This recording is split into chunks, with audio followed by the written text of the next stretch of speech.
Hello, welcome to my channel. My name is Beth. Thanks so much for joining me. Today I thought I would talk about my favourite books from 2024. I was super stingy last year with the books that I actually gave 5 stars, so I only have 2 5-star reads in the entire year. But I do have 4 other books that I rated 4.5, so I thought I would take you through my 6 favourite books from 2024. I only actually read 36 books in the whole year. I say only. I feel like on BookTube that feels like I've read nothing, but that was about an average for me. I thought I'd take you through my favourites of the year, which you should definitely read this year if you haven't read any of them already. The first book I want to talk about is A Piece of Cake by Cupcake Brown. This is a memoir that follows the life of Cupcake. The memoir starts with the passing of her mum when she's only 11 years old, and that essentially is the catalyst for the rest of everything else that happens in her life because she ends up in the foster care system. It's honestly such a moving and harrowing memoir. The things that Cupcake goes through, I literally can't even fathom. Definitely check the trigger warnings for this one. The main themes are addiction, both alcohol and drugs, and there's also a lot of abuse, both sexual and physical, as well as mental actually. However, I will say, as much as it's a really heavy book, it is so inspiring. I think reading anything about someone's life that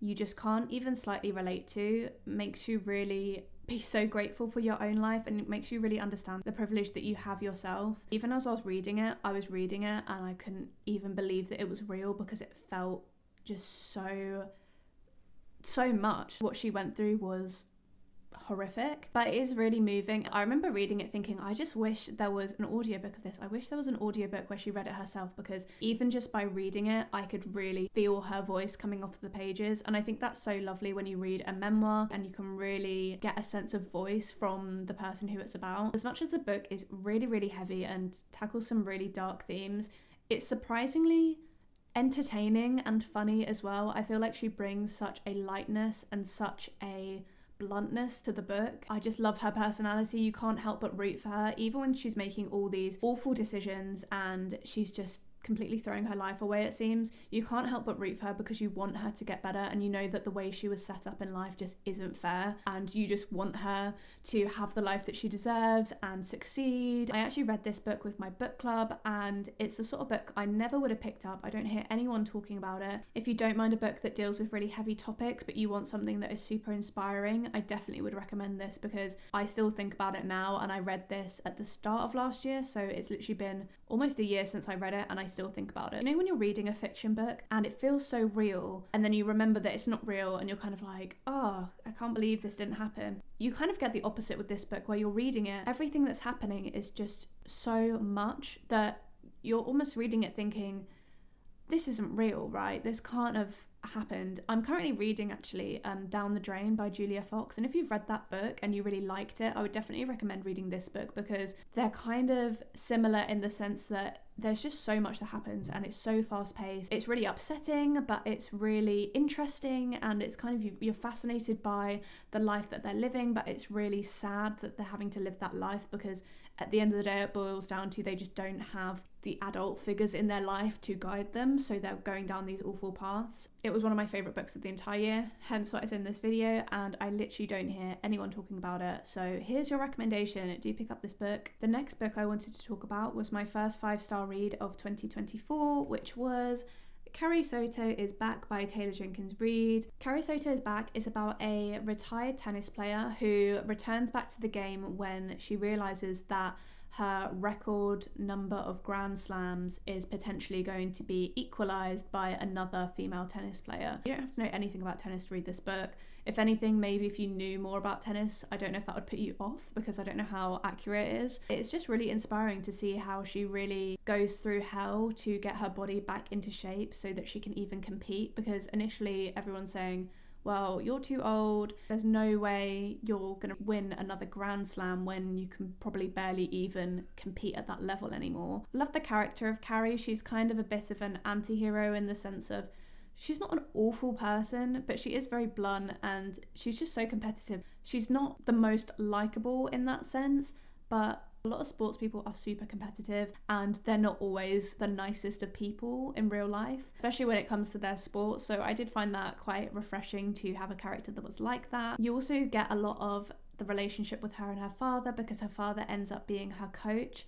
I can't quite remember, but I think when she retired she had a different coach, and then for her comeback, she hires him as her coach again, and that was really nice to see their dynamic. Her father is a really strong-willed, ambitious parent. I really like the fact that he just treated her like a complete competitor, how you would expect a dad to treat a very competitive daughter. I really liked their dynamic. Yeah, I just really enjoyed it. It was a really easy read. It was perfect for summer, perfect for around, I think I read it in May, which I believe is around kind of like Wimbledon season. I can't remember exactly when Wimbledon is, but it was in the air. It was in the air of tennis. I absolutely love Taylor Jenkins Reid. She's one of my favourite authors. I think I just like the fact that all her books are really easy to read, have really good characters, and I like the dialogue, I like the plot, I like that there's usually a little bit of a romance subplot. I feel like all her books are really well written and I just find them all really enjoyable. I love the characters. The characters that she writes are exactly what I was saying about earlier, where you read it and you just think that they're real people. But yeah, I actually enjoyed this book so much. I gave it a 5-star. It was my first 5-star of the year. It really just reminded me why I love reading so much. I think it's so lovely when you're reading a book and you're just there thinking, wow, this is why I love reading. It's just so fun, it's so entertaining, and yeah, this was definitely one of my favourite books of the year and was my first 5-star read, which I was so happy about. I definitely recommend this as a bit of a summer book because I really enjoyed it. The next book is actually another 5-star read, and that is Big Little Lies by Leanne Moriarty. This is the sort of book that everyone else seems to have read but me, but I was just super late to the bandwagon. I believe I bought it in the Kindle sale at some point, and I'd kind of had it on my radar for ages because it was just one of those books that you know is really good. And luckily I actually hadn't had anything spoiled to me. I literally didn't know anything about it. But I just heard that it was supposedly really good, and I heard about the TV show, which I also hadn't watched, but I literally went in completely blind. I didn't know anything about it. All I knew was that it was potentially about some rich people and scandal. That's literally all I knew. I didn't know anything else. This book is about a bunch of middle-class women in Sydney, and their kindergarten has a annual trivia night for the parents, and what we find out is that at that trivia night someone died. We don't know anything about it. We don't know who died and we don't know who did it. We essentially go in chronological order from 6 months before the trivia night up until the trivia night. You basically get all these different perspectives of these different women and the lives they live and the secrets that they hold and the friendships that they form. I just loved all the characters. I thought the characters were really well written. I really enjoyed getting to know their stories. Again, there's some quite heavy topics, specifically around domestic abuse, and also there is some sexual violence. So if that's triggering for you, be aware going into it that that does happen. I found it was the sort of book that I just wanted to talk to everyone about. I kept telling my boyfriend about it whilst I was reading it. I was just like, oh my God, you'll never guess what just happened. Even though it was quite heavy topics and obviously it's a mystery, it was just so funny. At the end of every chapter, they have these interviews with other people that are mums of the kids. It was just really interesting and really funny to hear their interviews because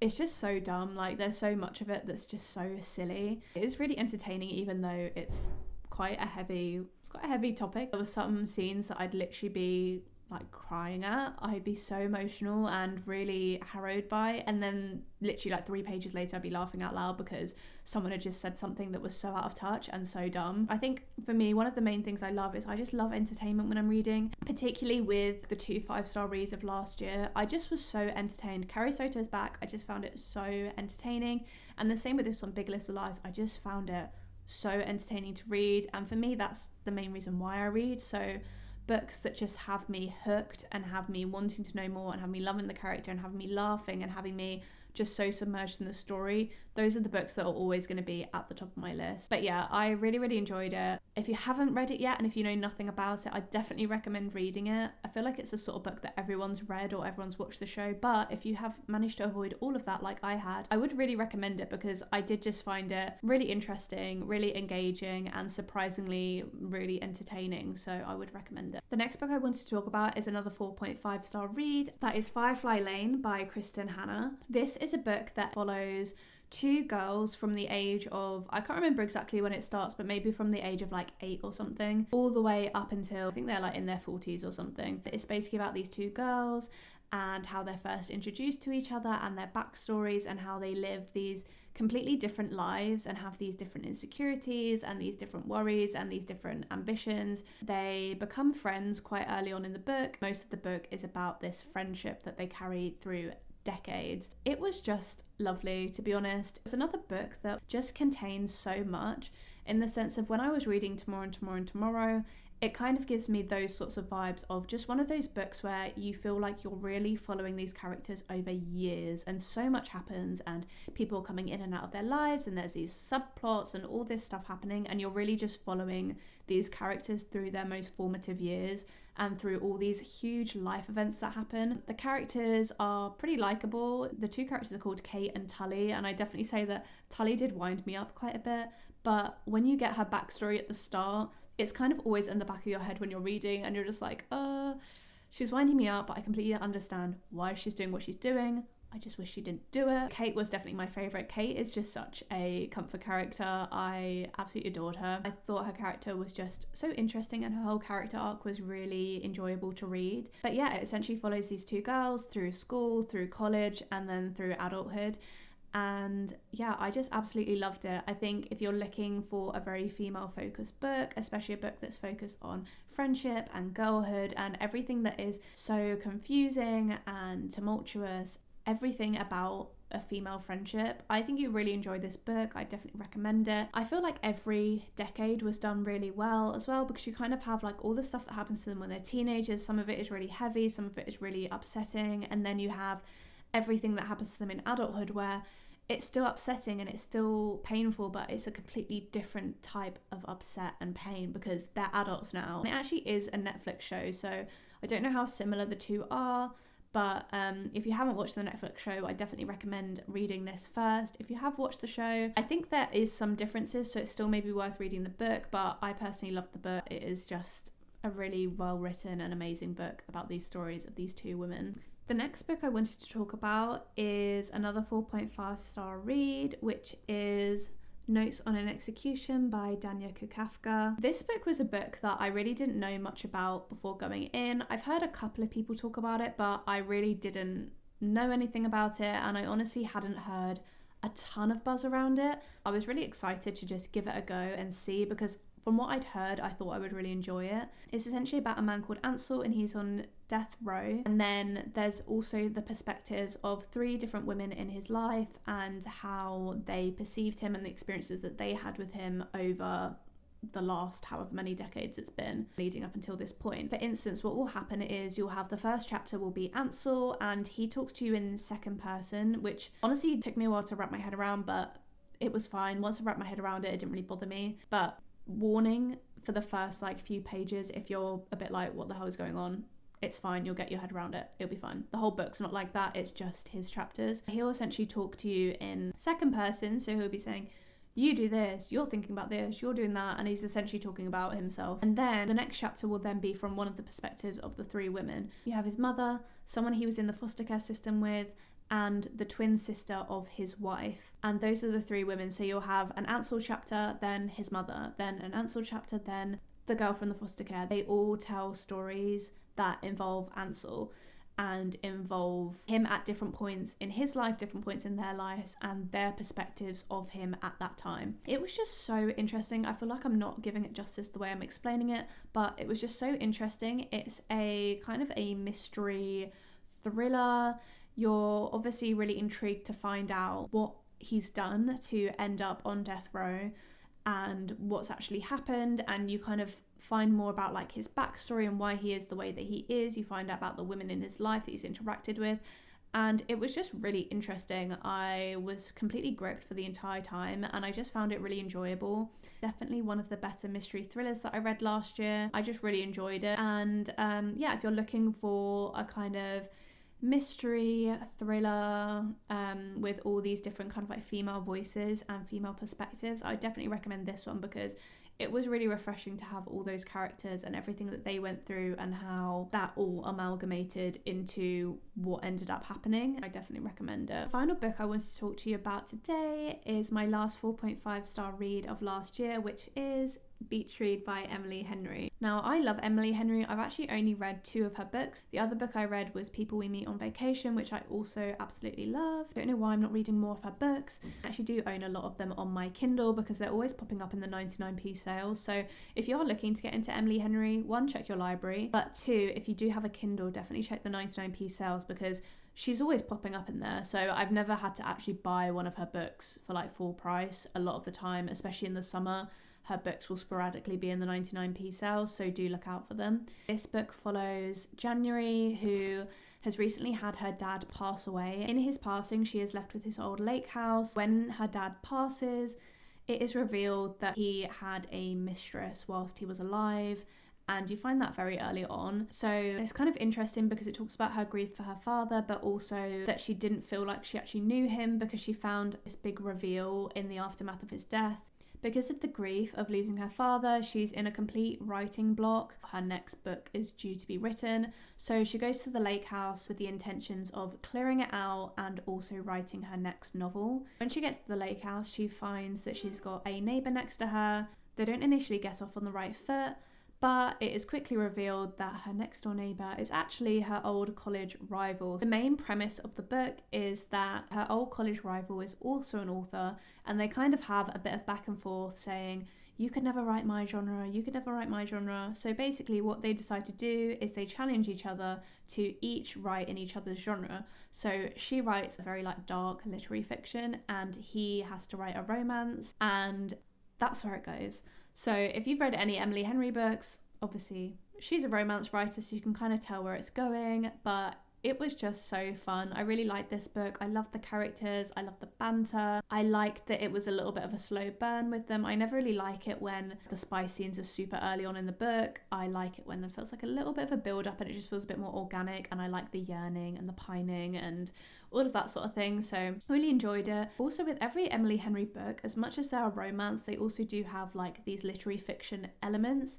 I really appreciated the plot line of the grief that she was going with her father, especially with the revelation that he wasn't who she thought he was, and that she felt a bit misguided from him, and how it just affected her whole life. I really appreciated that, and I found that side of the book really interesting as well. I really enjoyed it. I definitely want to read more Emily Henry because every book I've read by her so far I've really enjoyed. So I feel like this is telling me I need to read more of her books because, like I said, I have most of them on my Kindle, so I really want to prioritize trying to read more of her work this year because I just love her writing style. Super easy to read, kind of similar to Taylor Jenkins Reid in the sense of just really easy to read, really good characters, usually quite funny, and just really good books. I feel like she's just a really good women's fiction author. So those were the 6 books that I absolutely loved in 2024. Please do let me know if you've read any of them and what you thought, and if you haven't read any of them, if you're going to add any of them to your TBR, because honestly, I recommend all of them. Completely understand that people like different genres, so not necessarily all of them will be for you, but I think there was a broad enough range of genres. Hopefully you got at least one new recommendation. But yeah, I had a really good reading year in 2024. I just want to read more 5-star reads in 2025. I feel like 2024 was lacking in that department. Like I said, I had loads of 4-star reads, but I didn't have that many 4.5 or 5-star reads. And to be honest, I'm so stingy with my 5-star reads. But I do really want to read more books that just completely grip me and have me loving reading, because that's what we want. When you're a reader, you want a book that just completely immerses you, and I definitely want to try to find more of those books in 2025. Thank you so much for watching this video. Thank you for stopping by. I do have another video on this channel if you want to watch it, and I'm hoping to be uploading weekly, so please do subscribe if you like this video and you like this sort of content. And yeah, let me know what your favourite books from 2024 are, because I'm always looking for recommendations, and I'll hopefully see you in my next video. Bye!